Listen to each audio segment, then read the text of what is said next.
and get started.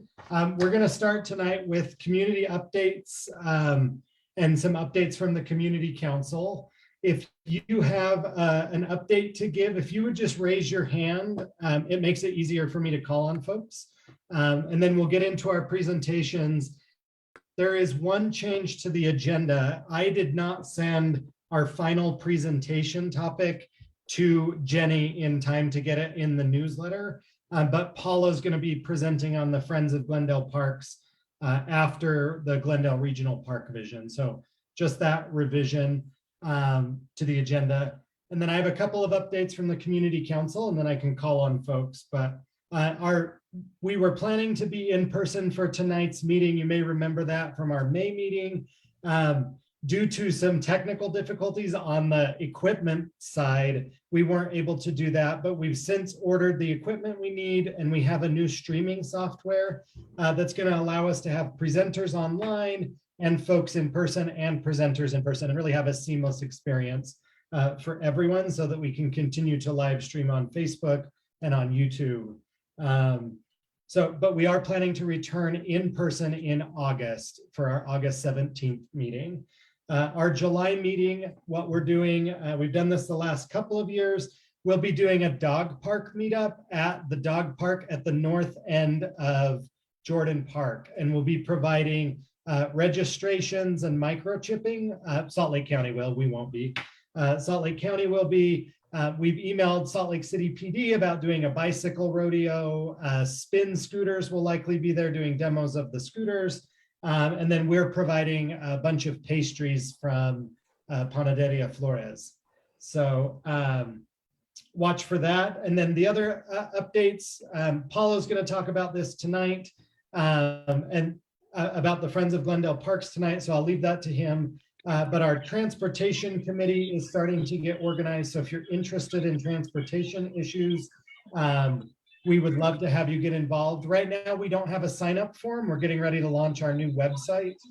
When it launches, we'll have new sign-up forms for all of our committees, and we expect that to launch in the next couple of weeks.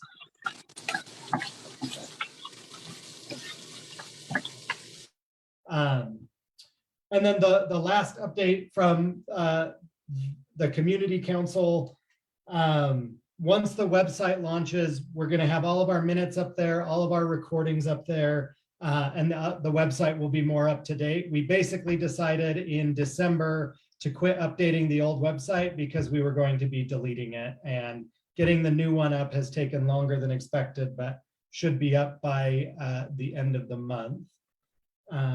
With that, if there's anyone who has an update, we've got our public safety folks and city representatives on the agenda later. Is there someone here from Sorensen Center or NeighborWorks that would like to give an update?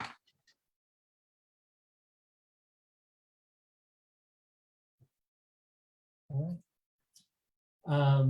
Well, I don't see any hands up. We can do these at the end as well. With that, let's get into our first presentation.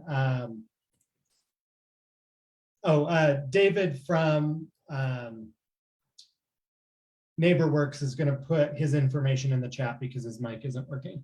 But our first presentation is from TAG SLC about a townhome project at 856 West and 1300 South. They're also doing a second presentation right after that for townhomes at 1580 or about 1600 South and 900 West. So it'll be two back-to-back presentations by TAG SLC.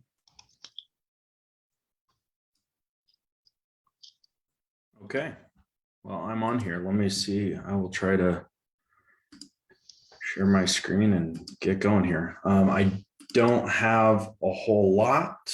Uh-oh. Can you see this? Yes, we can. This always trips me up. So this property is located at 856 West, 900, oh my gosh, yeah, 1300 South, excuse me. When we were presented this opportunity, this is a single family home on a dead end street that is about 70 feet wide and 172 deep, which is like most of the lots in Salt Lake City, quite deep. That got us about 12,000 square feet. And because it's zone R15, we contemplated this being a potential development. By code, with some modifications, we would be able to build two single family structures here. So this first one was a site plan analysis that we did, trying to keep the existing house in place and then putting a new house in the rear. This particular property, and I think this affects a number of the homes on this street, that they are not tied into the city sewer system. And that's a quite expensive to get those that infrastructure added. And then when we started looking at what it was going to take for to bring the current home into a better condition and the cost associated with upgrading the sewer infrastructure and bringing in this new lot to the back, we then explored doing two new single family homes. This would also require a planned development. We felt that if we were going to be losing the existing structure, why not explore some additional density options? So this is the site plan that we're currently proposing, probably some slight modifications, but we're looking to do roughly 5 or 6 single family attached dwellings that would be for sale.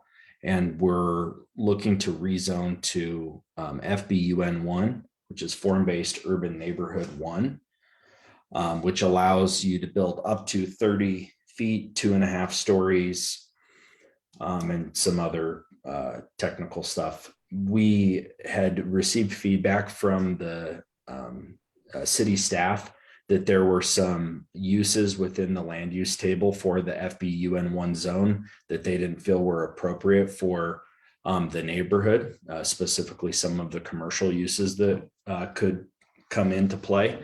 So we're proposing a development agreement to accompany our application that would mandate that anything that was developed on the site would be of residential use and would meet the strict zoning rules that are in place. And we've submitted a draft to the city. This isn't a final product, but this is just a concept idea of what could be built under this zoning. So these are classified as 2.5 story. We anticipate two car tuck under garages on each of them, and we will be striving to have them be 3 bedroom at all possible. And we do anticipate these being for sale units. So like most of the time, I don't have a whole elaborate presentation. I'm mostly here to answer any questions that the community might have. Thanks, Michael. Is there a way for you to open that in another window? The shares, your screen share is showing kind of a small box, so it's kind of hard to see. Oh yeah. Let me try this again.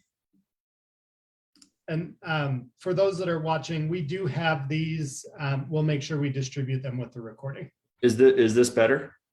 Yeah, that looks better. Okay, sorry about that. So this is the entire desktop. So if there's a way of sharing just that window that you want us to see, that you would think after two years of Zooming, I'd have it down, but I'm still have my struggles. maybe if you full screen that entire window or something. Is that any better, Dennis? It is a little better, yes. Should work for this purpose. Thank you. Yeah.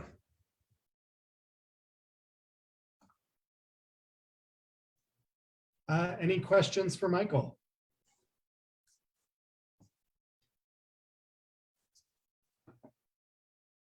All right, thanks, Michael. Are you doing the next presentation as well? Yeah, I'll try to make it better. Fingers crossed. Thank you. Wish I could see what I'm showing, but I don't know how to do that.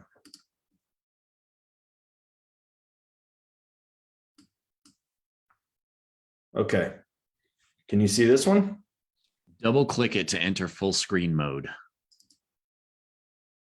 Well, that didn't seem to do it. What about that green button up in the top left corner?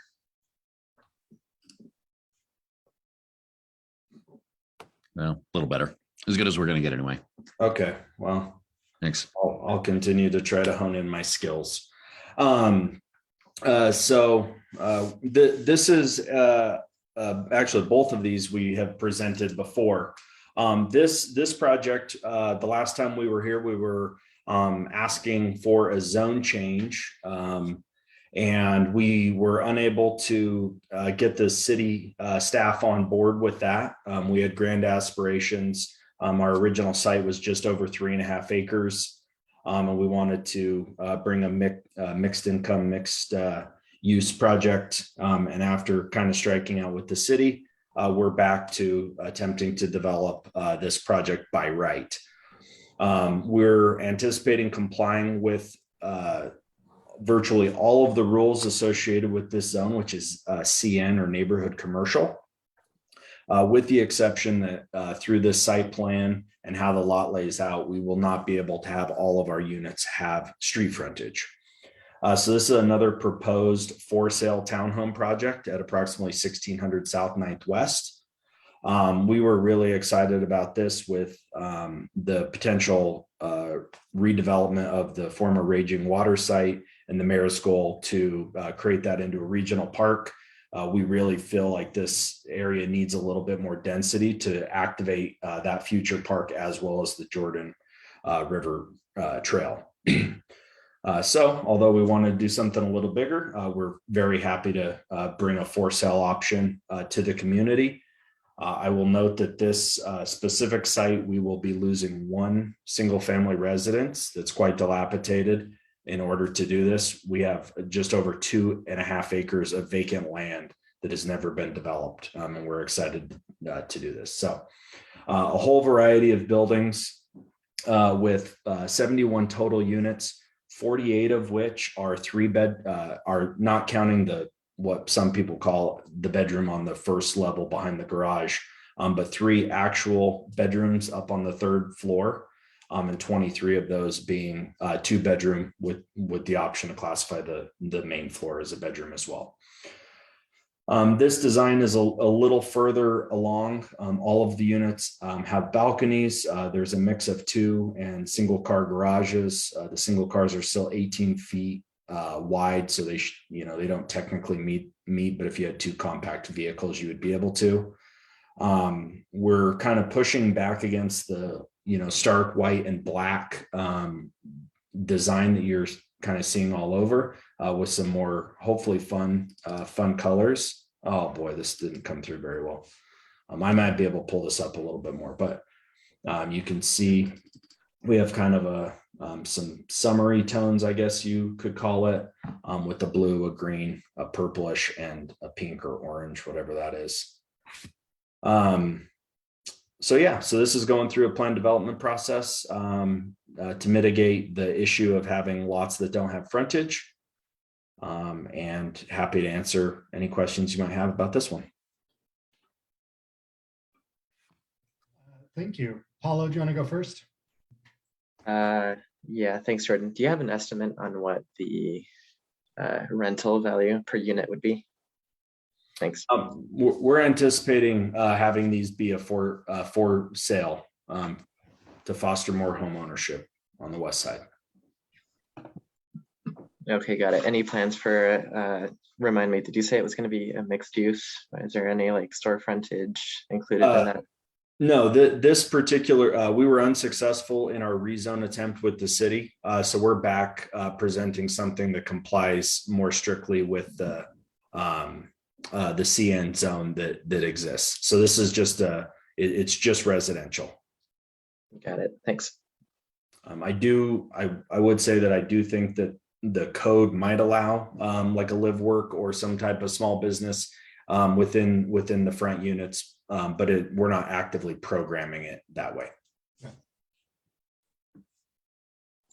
Any other questions? All right, well, I'm going to move on the agenda. Michael, thank you very much for your time. And I also want to point out that the folks from TAG SLC came early on and had conversations with us about both of these sites. And we can see things that they incorporated into the final design based on the conversations we had with them. And that's not how it always works out. So I just wanted to say thank you for the early engagement and for coming back to the Community Council to share information.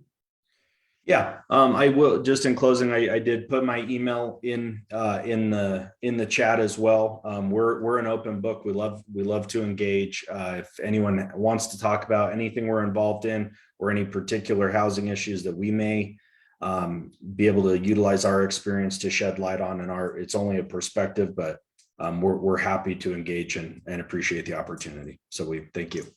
Thank you. With that, we're going to move on to the Glendale Regional Park Vision, our friends at Salt Lake City Parks and Public Lands. Awesome. Thank you so much, Turner, Paulo, and everyone here for allowing us to take a couple of minutes to share kind of where we're at with this Glendale Water Park site. I'm Kat Moss. I'm a public lands planner for Salt Lake City, kind of coordinating this project along with Nancy Monteith. She's a senior landscape architect who is also managing this project. So I'm just gonna take a moment and share my screen. Let's see if this works. Can you all see this screen that says Glendale Park? Okay, amazing. I can see Nancy, thanks. So we've been kind of working on this vision plan since 2021, and we are at a pivotal moment where we're about to release kind of the concept plan for the site. And so today we kind of just wanted to give you a glimpse into how we got to where we are today and talk about some next steps. In particular, our phase 1, which will kind of come into play early next year and throughout 2024. So we are talking about this pink area right here. This is the 17-acre water park site. And this just kind of shows you the context with the contiguous open space of parks on the Jordan River Parkway that's already kind of developed and open for access. These open spaces along the Jordan River equate to about 150 acres, which is roughly the size of Liberty Park. So we're kind of looking at this. We kind of approached the concept design for this as a primarily serving the neighborhood, but if you look at the connection that it's creating between all of these open spaces, we're looking at a huge open space asset in this area. And so we kind of tried to treat it in that way as we worked through the process. Let's see. So this is kind of a timeline of where we are right now. We kind of began September, October with a launch, project launch. We did some initial public engagement with youth and key community stakeholders that really led to the development of 2 concept alternatives. And we shared those at a neighborhood council meeting earlier, and they're available on our website if you want to take a look at those. And then we kind of opened things up to a broad citywide survey to kind of distill the information that we got from the neighborhood stakeholders and the youth participation. And that kind of leaves us, where we are today, which is in the final development of the master plan document, as well as the kind of concept site plan vision, which we'll be releasing to the public soon. And I just wanted to touch in kind of the engagement that we did. We began, as I kind of mentioned, with the Glendale neighborhood. We really wanted the neighborhood to drive the vision for this project. And so we held 3 community events in collaboration with the Glendale Community Council and the Community Learning Center, and had about 110 participants in those. And then our primary input for those concept alternatives was youth engagement. So we engaged with Glendale Middle School students and Mountain View Elementary School students, and they kind of were the ones that were able to determine some of the key themes and elements that we wanted to really move forward with. And then we also developed a community advisory committee, which was kind of made up of targeted stakeholders, specifically in the Glendale community, that have organizations or are leaders in the community that could kind of weigh in at key moments and milestones throughout this process to just kind of make sure we're on track and really representing the Glendale community first. So after we kind of finished up that engagement, we did take it citywide with Plan Your Park in-person open house, and that was kind of co-hosted by Glendale Community Council. Huge thanks to Turner and Paulo for your help on that. And we had about 100 attendees that helped us launch this public online survey that we had for open for a month. And we had about 1,300 participants, a little bit over. And that kind of confirmed a lot of the things we'd heard from the Glendale community and drove a final, some decisions for a final concept plan. And these are just a couple of things I wanted to touch on that came out of the survey. I wanted to highlight here that the folks that live nearby the park in the Glendale neighborhood were the majority of the people who participated in the survey, which is definitely something that we wanted to see. And then we strove to match the demographics of the Glendale community as well. And so we kind of looked at that here. And then the results of the survey showed really nice results in terms of how satisfied people were with the mission goals and the mission statement and goals of the plan. And those are available on our website as well. So what came out of the public engagement? These are some of the high interest features that we knew we really had to include in this concept plan moving forward. Hiking and biking trails came out really high. Skateboarding features make sense with the current site and had a lot of input saying that that was a desire. Riverside features along the Jordan River. A community plaza and concessions was really important, especially for the local Glendale community, with an opportunity for food trucks. And then a multi-use sports court for a park. And then really far and away, an outdoor swimming pool kind of rose to the top for a need for the Glendale community. And that was confirmed by the broad public survey as well. So when we release the final concept in a little while, you'll see an outdoor swimming pool in that plan as well. And then these are kind of some of the themes that we really wanted to capture in this plan. And an active gathering space that could support local and neighborhood events was really important, and kind of a place to share food. So we incorporated a couple of different options for that. And then really active, vibrant play features for all ages and all abilities. And then, yeah, bright and playful characteristics that kind of match the vibrancy of the neighborhood. And then really inclusive elements kind of scattered throughout the plan. So those are some things when you release the concept plan, keep an eye out for those. They're all kind of at the forefront of the design. And you'll see some of these in the phase 1 that we'll talk about in a moment as well. And these are just a couple of renderings that could represent what you might see on the site. So our consultant did a really awesome job kind of taking the context of the site and the location of some of the amenities that we are looking at for this plan, and kind of doing a mock-up of what something you might see on the site would be. So this is a kind of an all ages, all abilities playground. It features assistive technologies and different kind of areas for different age groups, and really colorful and bright and vibrant, and then kind of incorporates some of the elements of the old water park. And then here are a couple of more. Up on the left here, a sledding hill is incorporated in the concept plan. Just to orient you, this is kind of facing west on the top of that lookout hill. We incorporated kind of winter activities to keep the park active year round. And then, as I mentioned, community gathering space, a place to share food and excitement with neighbors and city residents was really important. And so this is kind of a mock-up of what our community plaza and promenade may look like when the park's developed. So I'm going to kind of turn it over now to Nancy, our senior landscape architect, to go over what you might see in our phase 1, which will be open by April 2024. Yeah, thanks a lot, Kat. Just to reiterate, what you're seeing here is just a little bit of the full vision plan.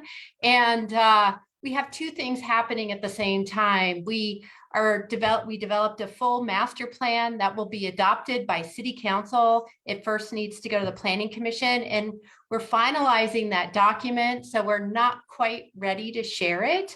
But at the same time, it's always been understood that we will need to keep moving forward with phase 1. And so that's what we're doing. So we're a little bit ahead of the curve here, showing you phase 1 before the full master plan. But there's a lot of reasons for that. We need to open phase 1 or some portion of the park by April 2024, as Kat mentioned, and that is to meet the requirements of funding from the Land and Water Conservation Fund. So some portion of the site needs to be open. That is less than 2 years from now. So what we did, we had funding for that phase one from the start, but we realized that in order to even understand how to spend that funding, a little more than $3 million, we needed a full vision. But stay tuned for that. So this first phase is a portion of that. And we see the detailed design taking somewhere between 6 and 9 months. And then starting about April of next year, we'll begin construction. We think it's going to take about a year to get that done. So I wanted to talk about why, there's Kat shared with you a lot of exciting elements that are desired in the plan, and you will see them, but some of them, such as the pool, which was the top feature that was desired by the community, isn't included in phase one. And part of that was it's going to require significant collaboration with partners, and then also more funding that we have. And the construction timeline to build a pool is much larger. So I wanted to talk about some of the things that influenced our decision about where phase one occurred and what's included in phase one. So like I said, the timeline, we needed to include features that are easily implementable and that can meet a rapid construction timeline that will fit within the current budget. Other things is how can we group those features? So we put that in a place to build on those existing new improvements. So we located phase one very close to the existing neighborhood park, so we can utilize that restroom and also build on that success. Public input was also a huge factor in choosing phase one amenities. And then those that are desired by the neighborhood, but that can be implemented in this first phase.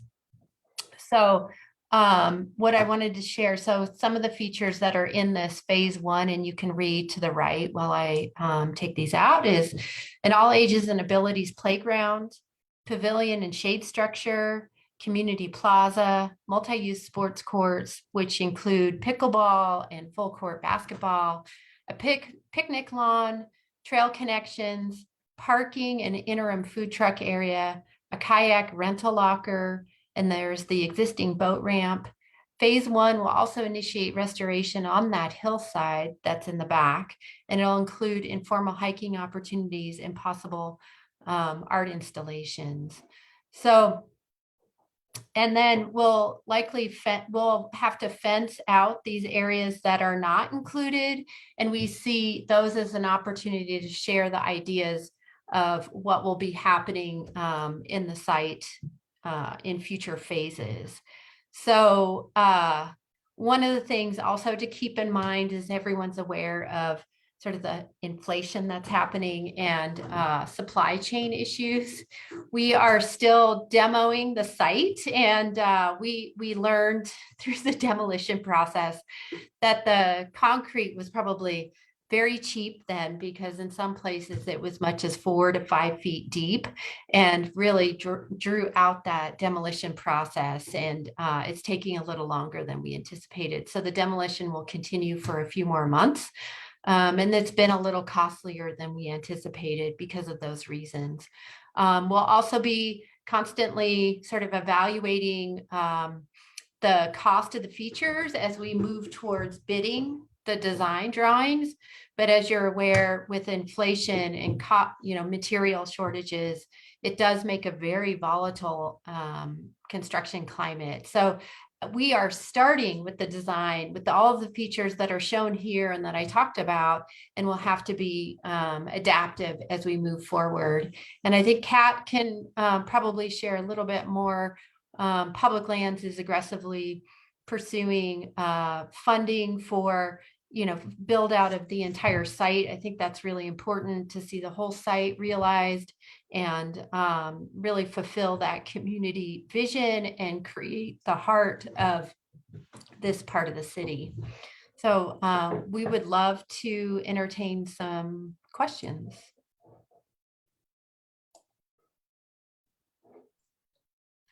I know you covered this already, but will you just go over timeline for phase one again? Sure.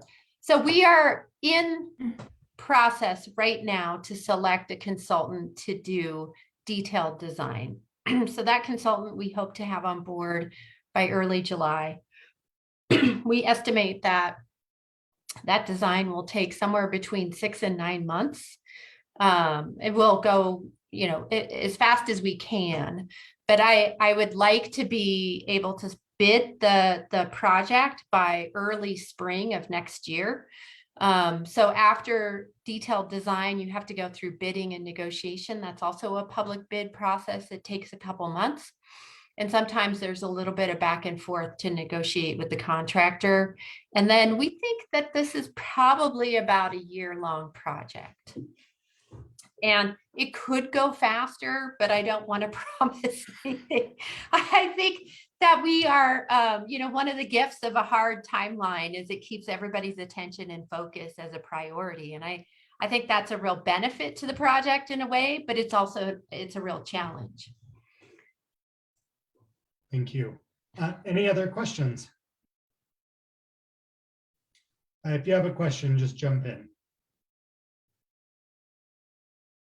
This is Jared Baum. I just was curious, you were mentioning that because of the costs and everything that are going up, it's really hard to know on the bids.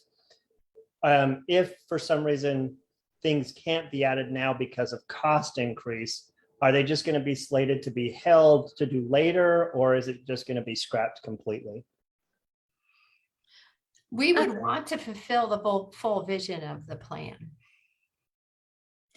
And kind of like Nancy touched on earlier, Public Lands is pursuing some pretty significant funding opportunities to really complete this vision. We really want to minimize the number of phases of construction for this project. So we're hopeful that maybe some of the opportunities that we're looking for large quantities of funding to build this out will kind of come through. And we should know that later this year. Yeah, and it's been in the news that the mayor is proposing a general obligation bond, which would be on the ballot in November. And part of that bond, at least the Public Lands proposal, is to allocate 27 million for this site, which is significant. Thank you. Go ahead, Scott. Yeah, one question I had about the swimming pool, I guess, is I know they're having a hard time staffing even county pools, and they've had to shut down hours, limited things like that. Would there be any concern with that not being able to be fully utilized? That's a great question, and something we've definitely been considering. Salt Lake County does operate all of Salt Lake City-owned pools right now, and so getting that partnership kind of solidified is going to be key to program that site. And we've definitely, that's at the forefront of our minds as we're having conversations with them right now. But we are also kind of looking at other ways of kind of operating that pool, whether that be internally or with another partner. So we're definitely aware of the challenges, and that could definitely come into play. But with it being such a high priority on the in the public engagement and open play / water feature in this basically exact location is called out in the Salt Lake County master plan. It aligns still really well with kind of some of the goals of the community and the county. And so we were motivated to include it in the concept plan. But yeah, definitely great consideration, and we're keeping that in mind. Thanks. Any other questions? All right, I'm going to move us along on our agenda. Thanks, Kat and Nancy, for being here. We appreciate it. Thank you all so much. I'm going to drop my email in the chat too. If you have any other questions, feel free. Thank you. Could you also drop the link to the Glendale Regional Park page? Yes, absolutely. Thank you so much.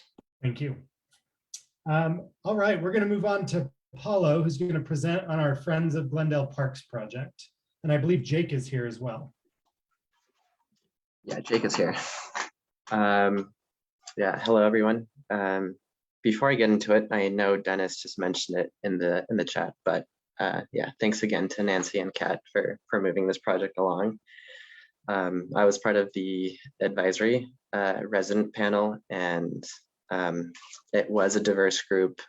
There were a lot of really great conversations had, and I feel like we got our input listened and integrated really well into some of the early concepts that were shown. So thanks again, Kat and Nancy. And I'll go ahead and start. Turner, can you help me out? Could you just drop a couple links? I'm just going to put you on the spot here. Could you drop a couple links in the chat to the last recording, either like the YouTube link there, and then a link to the One Glendale plan? I'm going to reference those, and I just want everyone to be aware that where they are and where they exist right now. Yep, I'll do that. Thank you. I'll go ahead and share screen here.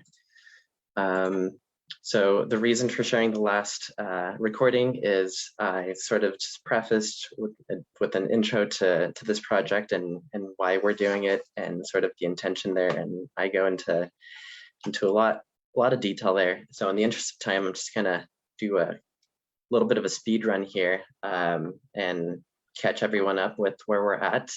Due to some early June traveling, this is what I'm considering a 90% report draft. So in terms of a timeline, I think by the time we have our next July council meeting, we'll have all of this printed and binded and also accessible in the PDF form for the whole community to read through. But as of now, here's where we're at. So the Friends of Glendale Park Group essentially was started internally with a project of taking a complete inventory of all open space and parks in the Glendale neighborhood. This started in early October with bringing in Jake Link from the University of Utah to help out with some of the initial undertaking of visiting each park, taking a full inventory amenity breakdown of what's existing at each park. We paired that with data that we received from the Public Lands Department and wanted to just keep it all organized in a very digestible format. So West Side residents, especially Glendale neighborhood residents, have a good sense of what open space is available to them, and also to double as a guiding document for future projects that may or may not entail CIP funding and community cleanups, things of that nature. So in the first couple of pages of this report, we go over some of the goals and objectives, the planning area that we end up covering, and just general purpose of what some of the short-term and long-term projects include. And so that's all just going to be listed there for reference. Again, quick intro to the team and sort of like who's been taking most of the work. Huge shout out to Jake. He was balancing his last year of undergrad and finals, and just every extra hour he had in the week, really contributing a lot to this process. So thanks, Jake. But it's been mostly us two, with a little bit of help from the Public Lands Department in gathering some of that initial info. All the parks and open spaces in question that we ended up taking a close look at are shown on this map. As you may notice, there's a big piece missing, the Glendale Golf Course. We're just leaving that out of this. We just wanted to take a full analysis of stuff that's publicly available at most hours during the day. So here's how it splits up. We have, like Kat mentioned, and Turner, have you linked the One Glendale plan in the chat? Yeah, they were both in the chat. Perfect. If at any point you guys have a minute to go through that plan, a big goal and a big asset that's identified to the neighborhood is basically this string of open space that we have running along the Jordan River. In terms of accessibility, this is a really great asset to our community. Makes it very walkable, makes it very accessible, and safe to access most parks and most open space within our neighborhood.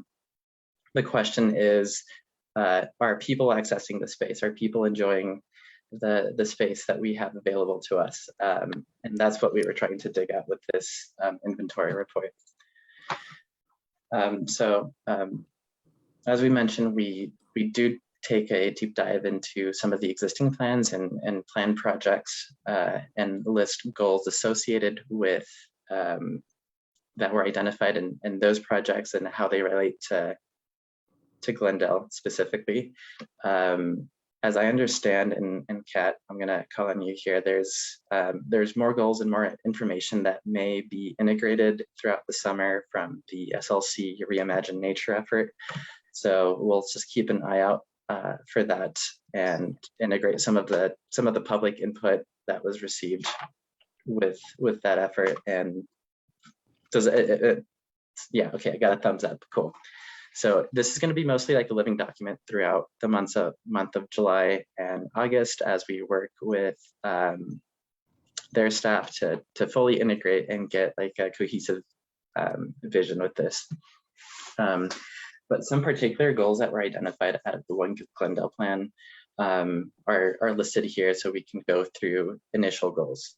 We identified that we want to support year-round park use, maintain vibrant and safe spaces, and obviously allow for parks to act as a space for all residents. And to that, I would include all ages, all abilities.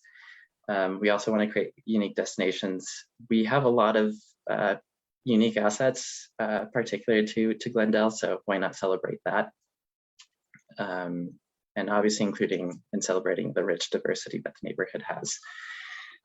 As far as the specific implementation opportunities that were identified in that report, we had a couple listed. Pursuing specific park programs, retaining and working on some of the existing relationships we have with surrounding organizations, which is always an ongoing effort and great to have in our community. But the third one I want to bring attention to here is solving the maintenance, access, amenity issues through small and medium-sized grants. And that's, I think, the heart of this inventory report. Starting at the grassroots level, using the council as a force to establish some of like the known factors that we have, establish a report, eliminate the guesswork of what we have, and start identifying some potential recommended projects. I know if it helps residents identify some projects and they have some data to back up some projects that residents want to see fulfilled in Glendale, that's great. If it sparks a little bit of like curiosity and innovation and just gets the gears turning for people to be like, oh, okay, this is what exists, this is what we can do. Or maybe I think we need a little more X, Y, and Z in this portion of the neighborhood, or maybe one of these parks is in disrepair and we need to add more playgrounds, more trash cans, more lighting, address some safety issues. That's sort of like what this is playing a role in. As far as the actual analysis goes, we with entertaining what does accessibility look like for parks and open space in Glendale, we did take a closer look at what a 10-minute walk shed of these parks look like, meaning can residents access the open space in Glendale within 10 minutes of where they live?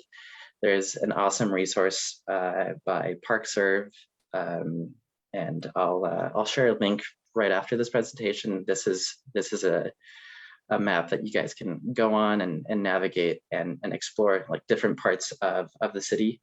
But essentially what it shows here on the right side with this graphic is all the areas in green and dark green are the parks that exist in Glendale right now. All the areas in light green are areas that are accessible within a 10-minute walk. And these purple zones are sort of the gaps that exist currently. So even though there is a sort of a kind of a healthy mix of purple on the periphery of the neighborhood. What this tells me is we have generally good access. And usually that's one of the biggest issues in addressing park equity is, having parks for people to go to. We don't necessarily have that issue. It's more of an internal, how can we improve what's already there? So it's exciting stuff just to objectively look at this and be like, yeah, people can walk and take and use active modes of transportation to get to these parks and recreate in them. So here's what the report looks like. Here's our individual park analysis. This is just a spread example of what we're including. We have a narrative giving a thorough explanation of what the park is, where it's located, what we can expect from it. Couple photos of the site specific park. And I know you can't see some of these graphs, so let me just blow this up real quick. But we have the full amenity breakdown per park, and we have them categorized by whether or not they're active or passive support amenities. So this literally includes everything from, and if you guys can see the text here, from the amount of playgrounds to swing sets to benches to bike racks to trash cans. So it's a very thorough inventory of each park to sort of just go from there. Again, the initial understanding we wanted to know is what's on the ground, how can we improve it? Just to backtrack a little bit, we are going to be including a map and aerial of the located amenities. So in this case, there's just going to be point features on the map, but we're also showing the breakdown of park structures, athletic spaces, playgrounds. So there'll be a visual reference there too. And the next part is also showing the public input, just a quick public input summary of each park. So early on let me look at the dates here. It was from April to just a couple days ago, we had an online survey going that we published through our social media threads and through Nextdoor to ask Glendale residents, how do you access your park? Tell us more about how you utilize parks in Glendale. And we had some pretty great answers that I think are pretty insightful to kind of like what happens next in this process.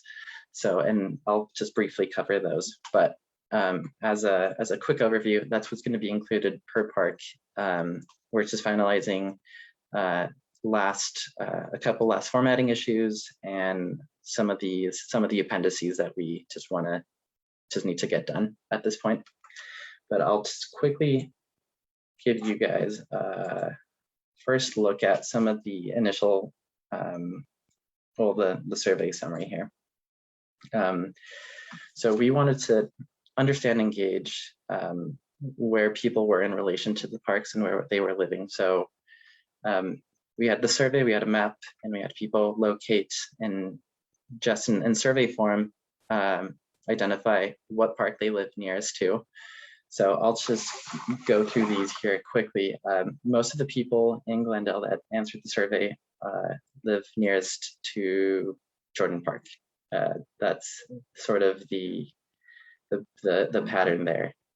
When asked how often they visit these specific parks, we have a pretty healthy mix of at least once a week to multiple times a week to daily. So we do have an understanding that people are using the parks on a weekly basis in terms of how often and how long they're typically staying at these parks.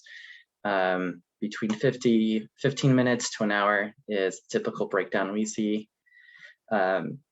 This is very cool. This is very interesting. A lot more to explore with this answer, but in terms of how people are actually accessing the park, yeah, that initial park serve map I showed kind of translates into these answers. People are walking and biking. And when asked to assess how easy that is for people, it's typically easy. So that's exciting, especially with the new regional park coming online, I see a very active community in the near future here, more so than it is now. When asked what people typically do at these parks, we had a bunch of answers, but the biggest mix is people just like to recreate, just like to walk and relax, like to meet with friends. So these spaces, more so than just parks to just go play volleyball and basketball at, they're great social spaces. They're great places for people to go to before, after work, especially if you have kids. The mixed households in Glendale, this really gives like a good well, I'm just gonna skip that, but there's enough for people to do a lot of activities with active parks that we have going on now. We asked about safety perception and how safe people feel when recreating in these parks. We had kind of split answers here. Some people feel safe. Well, most people feel safe. Other people self-prescribed as not feeling safe at all. And when asked why, there's some perceptions of safety hazards, crime and violence. And another answer that came through was a lot of homelessness, unsheltered populations just navigating, but that's sort of just the perception of what's happening there. And there's more to this that's just like the demographic summary, but just to end it here in the interest of time, when asked about what other parks people are going to outside of the Glendale boundary, and how often they're accessing these parks, this is pretty revealing. We had people answering that they're visiting parks multiple times a week. And if they did answer that question in terms of what parks are actually going to, here's just a quick list and breakdown. It's Liberty Park. So the park leakage here is, people are going across I-15, going to Liberty Park, and accessing and recreating in that park. We had other mentions of Sugar House, Centennial Park, Draper Park, and Memory Grove. So I guess it's like the final takeaway here. There's a lot of opportunity in Glendale, and in terms of just like what's next in Glendale, and what's next in terms of the park system. This is like the great next step in just kind of like guiding some of these future projects that are going to happen, and having like a complete inventory, taking an objective look at what exists on the ground is sort of our first step in that. I'll leave it there. I'll stop there, see if anyone has any questions. So I'll pause here for now. But big timeline. This report's going to be available for full review in mid-July. Thank you. Just one quick question. You had mentioned about small and medium, not loans, but grants. Do you have any already established that you're looking into? Turner, can you help me answer this one? There's a couple CIP applications we have that we have going, but I'll turn it over to Turner. I think he can answer this question a little bit better. Yeah. So we have ideas for parks that we want to focus on. One is as an example, is Bend in the River near Modesto Park. Modesto is another park that we'd like to invest in. There's a couple of different pathways we can go for securing funding. The first, Paulo's mentioned the CIP process, which is the Capital Improvement Plan process. We submitted a few grants through that process. And when we say grants through CIP, basically what we're doing is we're submitting a citizen request to request that the city fund a specific project in a given area. So as an example of one that we did, the little triangular piece of land on California Avenue or 1300 South as you come into Glendale, just north of the Sorensen Center, we submitted a grant to redo that and turn it into like a welcome park for Glendale. So you having like a welcome to Glendale sign, that was submitted in years past, and then most recently last year. As of right now, many of the projects we submitted have been recommended for funding in the mayor's budget this year. And the council approved additional money for CIP last night. And I know they'll be reviewing the final lists of CIP applications, I think in July. But so that's one pathway, is to go work within the city. Another one is to look at private foundations. So taking Bend in the River as an example, Bend in the River was funded by, and of course, I'm not going to remember the funder's name off the top of my head, but that would be an example. We could reach out to them since their name is already on the park and request funding through there. So I'm embarrassed that I cannot remember the name. The Elsa B. Michaels Foundation is whose name is on the Bend in the River. So two different prongs.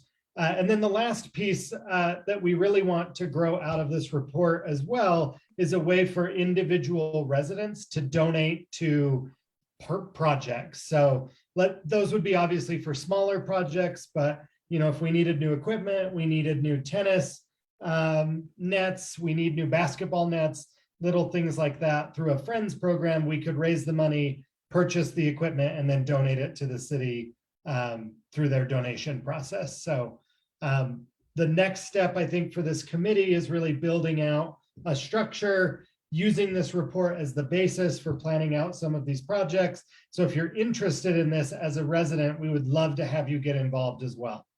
Oh, certainly. Just give me the email to add myself to. I'm going to put my email in the chat. If you will send me an email, I'll get you connected with the rest of the group. Thank you. And thank you guys so much for all this work. It's wonderful to see all the parks developing. Yeah, thanks, Jake. Turner, may I add something? Oh, Paulo. Yeah.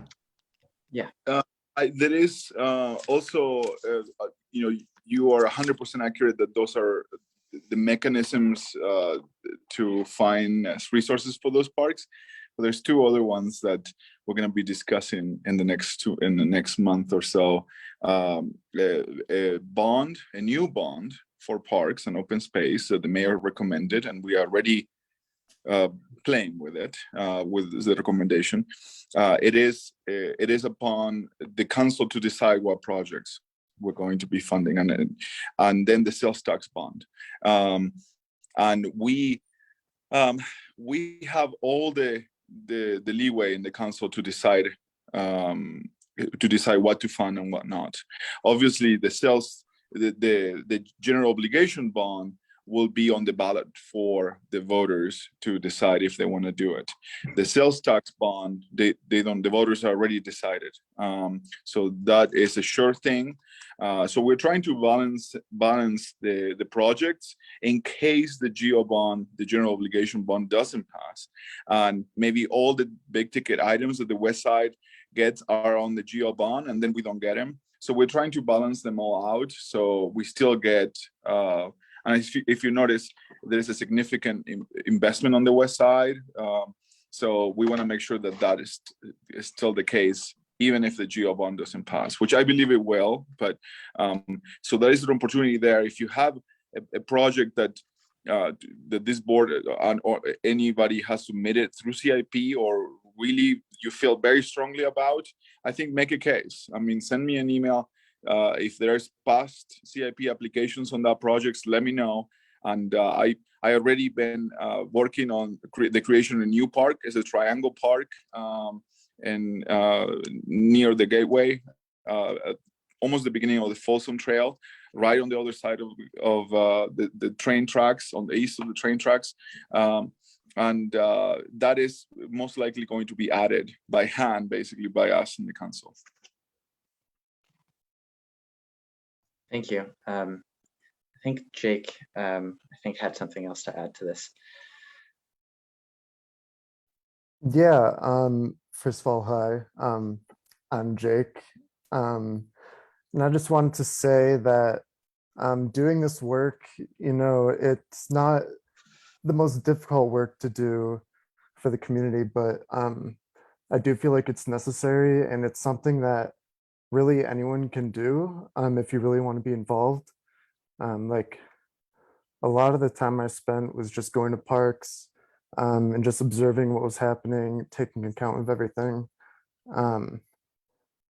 And, you know, just doing that for your community. It could even be something small, like just putting in your few cents on what you see in your own parks. But it doesn't have to be hard. It doesn't have to be huge, but whatever you can give, I think that'd be great. And thanks for the opportunity in helping with all this, Turner and Paulo. Thanks, Jake. We really appreciate you. I think I noticed that Dennis had a hand raised at one point. Was there a question there? I just want to make sure. Thank you very much, Paulo. But no, that was regarding something else. Turner already took care of me on private chat. Appreciate it. Got it. Cool. If there's no further questions, I have to drop off for a personal matter, but it's been a pleasure, and yeah, excited to share what we have at our next meetup. Awesome. Thanks, Paulo. Thanks, Paulo. Yeah. With that, we're going to move on to city updates. Councilmember Pui, do you want to go first? Sure, I feel like I already, spoke out of term. Then we approved the budget last night, the city council, and as you probably know, the mayor proposed a tax increase, a 4.4 million tax increase to fund a significant growth and, in my opinion, a more present city. And it was a unanimous vote. We worked very hard to change some things that we didn't agree with, and to add more emphasis on street mitigation, speeding mitigation, and working on the streets.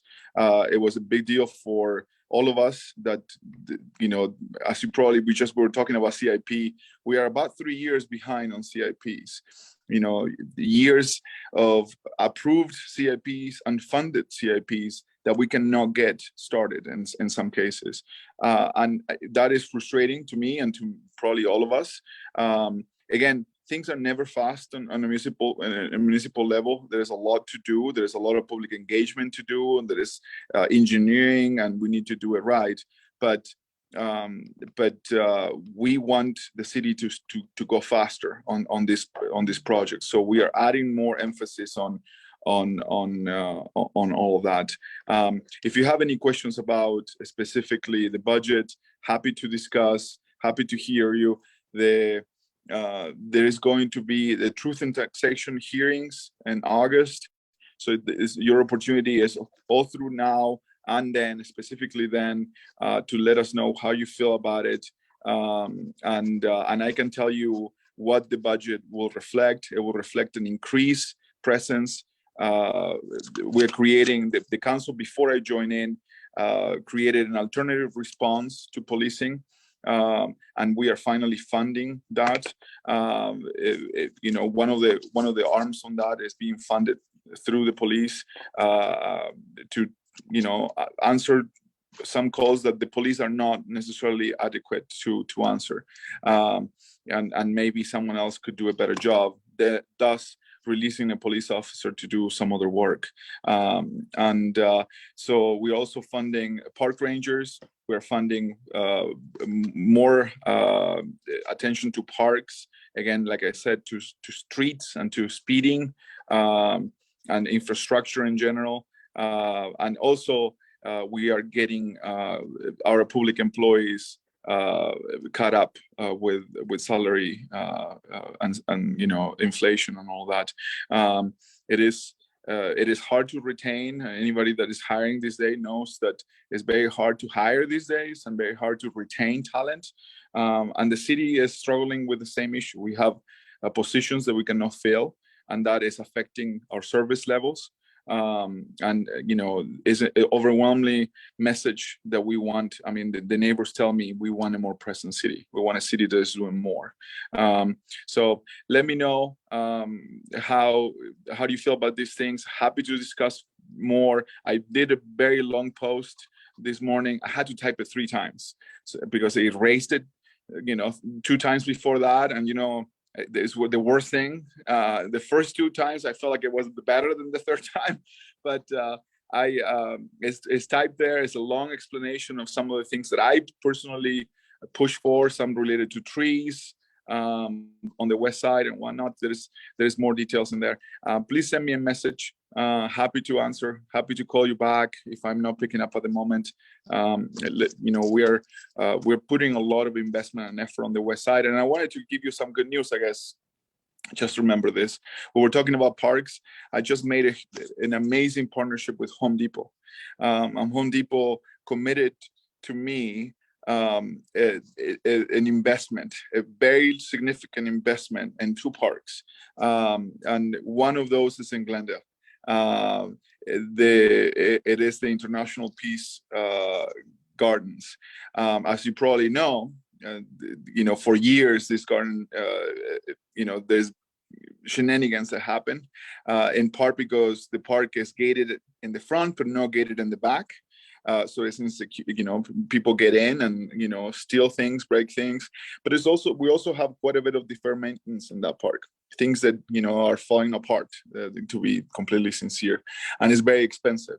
And Home Depot has committed to us a significant investment, even to the point that they are going to submit to headquarters a donation of the whole full fence and gates in the back, which as we know is going to significantly improve the safety on this park, which I believe is a gem in the whole city. And the other park is called Jackson Park. It's a small park on the northern part of District 2 that needs some pergolas that ran out about 10 years ago and they never been replaced. But that is a gift. And someone mentioned, Paulo was mentioning donations. The city has a foundation to accept donations, and because of this Home Depot conversation, we scrapped the donation ordinance because it is cumbersome and problematic. So anybody that wants to donate something to the city, we put them through all sorts of hoops. So we are rewriting the ordinance and try to make it very easy for anybody that wants to donate anything to the city, especially something that big like Home Depot. But even something small, we should be able to be better at that. So that's my little update. Anybody, if you have any questions right now, I'm happy to, whenever you guys want me to answer, I'm happy to answer them. I have a question. Is that going to be, once that's done, is there going to be Home Depot signs around in the International Peace Gardens? No. Okay, good. Well, I'm sure that they want some sort of recognition, and we're going to recognize them a lot, as much as I potentially can, but we're not planning on putting Home Depot signs. Investment that is probably hundreds of thousands of dollars, it shouldn't go thank for. Fully recognize it, and they're focusing on the west side and specifically on District 2. So I am going to parade if I need to for them. But yes, we're not planning to. There's not an exchange of some sort of where we put a bunch of Home Depot signs or we paint anything orange or something like that. Thanks. Any other questions? All right, I'm going to move on to the mayor's office. Josh. Good evening. Thanks for having me. I'm Josh Raboya from the mayor's community outreach team. I'll be quick with my updates today. I have just a few. I'm going to just paste in the chat the links for what I'm going to go over, and then happy to take questions, most likely offline, just so we can respect time here. So as you know, it's summer and there's a lot of street projects, a lot of construction projects all over the city.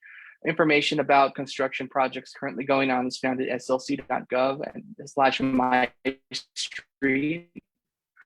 And you can find the current reconstruction projects going on right now, as well as the surface treatment project. Might be surface treatment projects, which are projects that just take a few days, redoing some of the pavement and things like that. So information about that can be found at that website. Public Utilities has a new program called Adopt a Storm Drain. You may have heard something about that. There's been a couple news stories on it. And basically it allows individual residents, community organizations and groups, schools or businesses to adopt storm drains, volunteer just a few minutes twice a month to clean storm drains, keep them clear of debris and trash. And the Public Utilities does do a lot of this, clearing debris from storm drains, ditches, and they take tons of debris out of those every year. And this is just to help maybe address some of these issues in the neighborhood in a somewhat faster manner than perhaps Public Utilities can get to. The neighborhood, these are mostly for neighborhood streets, not busy streets. So just to not put people in danger being on a busy road. So it's more of a neighborhood initiative. So more information is found there at the utilities website. For July 4th and 24th, in lieu of a fireworks show, there will be a laser show on the 4th. Well, it'll actually be on Saturday, July 2nd at Jordan Park. And for the 24th holiday will be on the 23rd at Liberty Park. A big screen will be projected, the laser light show, food trucks, music. So that should be a fun event put on by our Public Lands Department. And that is happening in just a few weeks here for the holidays. And lastly, Public Lands has a number of volunteer opportunities for cleanups on the Jordan River and in other spots of our public lands. You can take a look at those opportunities. There's some coming up next month for some cleanups, and those are updated periodically with new opportunities. And that is all I have at this time. And I thank Councilmember and others for mentioning the budget that was passed. And also Dennis, thanks for putting in the information for SLC mobile app. I also encourage and endorse that and using the mobile app as much as you can. And as well, feel free to contact the city if you have any issues with those requests. Thank you. Thanks. We'll move on to the police department. Detective Oliver. All right, can you hear me? Yes, we can. I wasn't getting the best reception, so all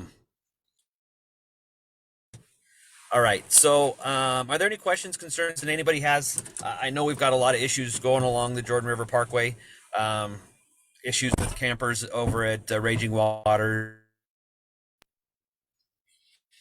So we'll start with any questions or concerns that the neighborhood's seeing.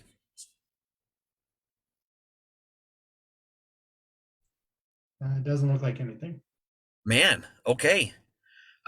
We are kind of surprising because I know we have a lot of issues with transients and living underneath, I think, every single bridge from South Salt Lake all the way up to 1300 North has someone living underneath it right now. So that's a concern, especially if we do see, I don't know that we're going to see it, any flooding that happens, that is a concern.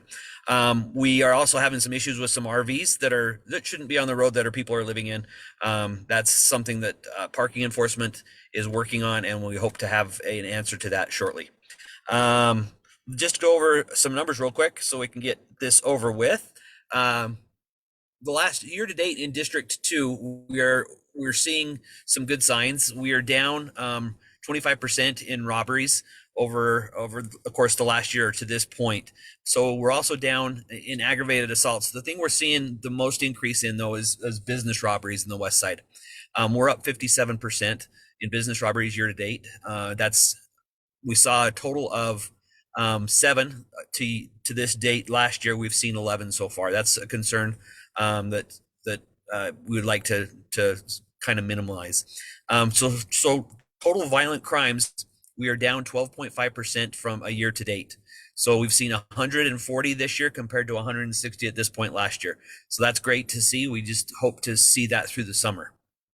We're also, surprisingly enough, down 18% in total property crimes. So we're down in residential burglaries. We're down in burglaries of other buildings like storage facilities, things like that. And we're down 29% in larcenies, and we are down 19% in motor vehicles. And I really need to knock on wood because that is a little bit surprising to me that we've seen that decrease. So year to date, we've had 1,030 property crimes compared to 1,200 from last year. So that's great. So grand total, we've had 1,170 crimes. That's violent crimes and total property crimes in District 2 year to date. So that's down 17%. We can't do much better than that. Again, as the summer comes around, we want to minimize that the best we can. So best recommendation is continue to call. If you see something, whether it's on the river, whether you see anything, please call. And I see Angela's hand is raised. Yeah, Detective Oliver, I'm meeting with West Valley PD tomorrow, me and Senator Escamilla and one of the council members out there. And because we noticed that these small businesses that are experiencing theft or robbery, they're minority owned businesses. Do you see that same pattern here on the west side with the businesses that are getting robbed? Yeah, and most of our robberies, believe it or not, are going to be beer runs. So a lot of beer runs from Mavericks, from 7-Elevens, and I believe majority of those on the west side are minority owned. So that's where we're seeing most of that. Yeah, we might want to follow up with you after we meet with West Valley. Yeah. So I'll probably give you a call. And in regards to people who are experiencing homelessness, I mean, people contact me all the time and then I refer them to the city. But right there where the Lambeth is, there's that camp there. And I guess the concerns that people are raising to me is that kids, when there was school, usually walk through those camps. And so that was their main concern, is the safety. I mean, we want to make sure that people who are unsheltered are getting the help they need. But a lot of the concerns that have been raised to me from people out in that area are, what about our kids when they're walking to school and they have to walk through these camps? So I just wanted to put that on your radar as well. Yeah, and that's one of the biggest concerns, and that actually will make it our top level for cleaning. If there is a school nearby, that makes it number one priority for abatement. Yeah, well, where that one particular area is, and is right kind of where kids are walking through. I saw Dennis turn on his, so I'm sure he has a response, but I've had several people send me emails about this and I refer them to the city website, but it's right there where kids are walking to Glendale Middle and Mountain View. And you kind of know where I'm talking about, right, Dennis? Absolutely. Just wanted to pitch in that the city did last year fund a rapid intervention team to, frankly, more rapidly intervene in these types of situations. And that actually had been hired on, trained, and just started operations last week. With that, through the summer, they are planning the first week of every month to be combating these events along the Jordan River corridor very specifically. So dedicating a significant portion of their time trying to help mitigate these things in all the spaces you guys are talking about. So yeah, we definitely recognize it as a big issue. Yeah, that's the one space that I keep getting feedback on, and I keep on referring people to the city because it's not within my jurisdiction. But I just wanted to point that out here at the community council and let people, if they're on this call, because I've received more than one email on that particular area, just wanted to point that out. And Angela, if you care to forward any of your the emails and whatnot you're getting, any of the feedback you're getting from the community to me, so I can better address it, I'd appreciate it too. Definitely will do that. I will send them your way. Thanks. I'll send you mine too, Dennis. Because all these Jared, people, looks like.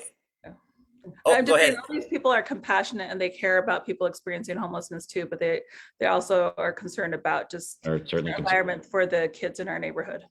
Yeah, with what you're describing in the Labyrinth, Backman Elementary up in Rose Park is a common problem area too. Yeah, there's a lot of spots very near the Jordan River corridor that need to be addressed. Jared, go ahead. Hey Turner, it's Aaron. How's it been? Good. How are you? Pretty good. You were over here visiting. Hey, I wanted to tell you something that popped up the other day that was actually good. It's a compliment to what has been in progress. I know we all bitch and complain, excuse me, complain about what's going on, which is totally valid. But you guys had put up one of those, what was it that you said, a calming thing or a warming the 9th West thing? Well, I looked out by the park and I get nervous because I feel like I'm at the Speedway or however, but you guys had put up like a, one of those things where it tells you how fast you're going. Because I drive every day to the store and I noticed that there was a time when that was put out and oh my goodness, that actually made a huge difference, because I was worried there are people that have deaf children. And if they my big thing is just about the speed, how people are not paying attention to it. But then all of a sudden, lo and behold, you guys had put up that thing or someone did. And I noticed it was different. Even me, I was paying attention and it was only there for a little while, but I'm gonna have to tell you within a week that was there, that changed. Just that one thing. It didn't need a speed bump or a round circle. I just wanted to say thank you very much for doing that. Credit goes to Detective Oliver. I know they've been focused on that and on 800 West because it's where we get a lot of complaints. Yeah, it wasn't so much a complaint as it was just saying thank you for that, because I think after a while, do you know how after a while you start to see it? 21 days is a habit.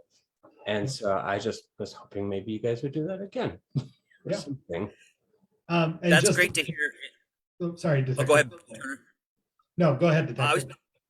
Sorry, I was just gonna say, our streets department are the ones that man those and put those out. So any requests that we get for those usually goes through, I believe, streets. But that's good to hear that it did work. Mm-hmm.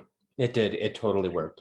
Okay. I mean, I don't speed, but then I was looking at it going, okay, I'm going 15 miles an hour here. Okay, I'm doing this on purpose. No, I'm just kidding. But no, whoever did that, I just wanted to applaud that, because I know we have these meetings and it's all about we don't like this. And it's true. We had the helicopters and 21 cops over here the other day for something and yeah, sure. And that I'm glad to hear all of this stuff.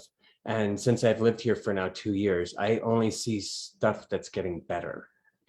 I do. I just see it getting better, the community and this and that. So I felt like maybe you guys needed to hear the good stuff. Thank you. I am going to move on because we've still got items on the agenda. So I'm going to move on. But really quickly, Aaron, I'm going to be reaching out about a transportation committee we're putting together to focus on some of these issues. So I'll reach out about that soon. We're getting. Yeah, no, I really appreciate that. Totally. I've seen a good thing. Thank you. With that, we're going to move on to the fire department. Good evening. Thanks for having me. I know you guys are getting a little bit behind, so I'll try to be quick. The main things that the chief wanted us to kind of hit on this month are the Ready, Set, Go program, which took place in your guys' community actually earlier this summer. I believe they were on California Avenue, starting about 9th West, moving westward. And I think that's great that we've got this program in place, long enough now that we're beginning to hit other areas of the city. Jordan River Parkway is obviously a concern for us because that's just as much as an urban interface as the foothills might be. So we'd like your guys' community to be equally as prepared should something happen in those areas. For more information, if you guys didn't receive door hangers or anything, the Ready, Set, Go program is on our website at slc.gov/fire. Also on that website, we just recently added the firework restriction map. This year it's, we're not having an all-out ban in the city for fireworks, but the restriction map will be in place. And it is there under the restrictions tab. And the only real change this year from previous years is they've widened the boundary or widened the restrictions a little bit to include about 2 blocks either side of the Jordan River corridor. And we're just trying to keep, any sort of incidents from happening in that area. So also on there is approved outdoor fire appliances. We do get a fair amount of calls just due to outside cooking, and it just kind of, if you're wondering whether or not the appliance that you're using is appropriate for outdoor cooking, it's pretty cut and dry, what is and is not acceptable in the city. Other than that, I don't have a whole bunch more for you. And if you guys have any questions for me, I'd love to try to answer them for you. Any questions? All right. Well, thanks for having me, and we appreciate it. Yeah, thank you. We appreciate it. We know it makes a long night. So it's not a problem whatsoever. Thank you. Yep. With that, we'll move on. Representative Romero, do you want to give a formal update? Yeah, just nothing too spectacular going on right now in the legislature.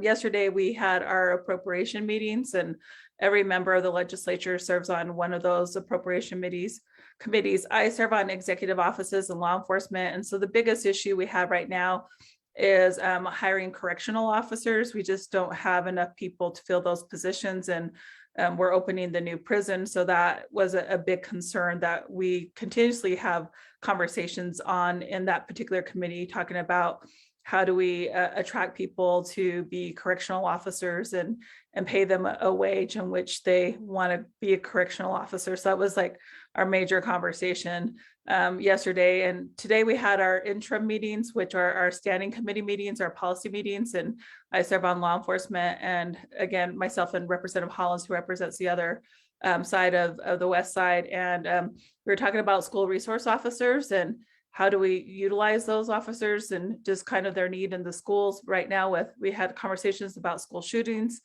and about school safety and what are best practices. So I'll continue to update everyone on what direction the legislature goes with that. Sometimes I don't always agree with my colleagues. Many times I don't agree with my colleagues, with majority of my colleagues on different policy stances. So I'll definitely keep everyone informed on that. And we're also in my public utilities committee. I know this is, a lot of people are like, oh, public utilities, but we talk about transmission lines, which is how our energy flows. And so there's a conversation about, are we going to do a regional transmission line, or are we just going to be Utah and not and do our own thing? And so that was a major conversation today. But outside of that, I'm the co-chair of the Murdered and Missing Indigenous Women and Girl and Two-Spirit Task Force. And myself and Senator Hinkins and other task force members met with the Paiute Indian Tribe of Utah this weekend, and we did a listening session. We updated, and so we were continuously working on that. The commission, our task force is scheduled to end in 2023. But we're going to commission, we got funding to commission a study, so that we're going to award that here soon.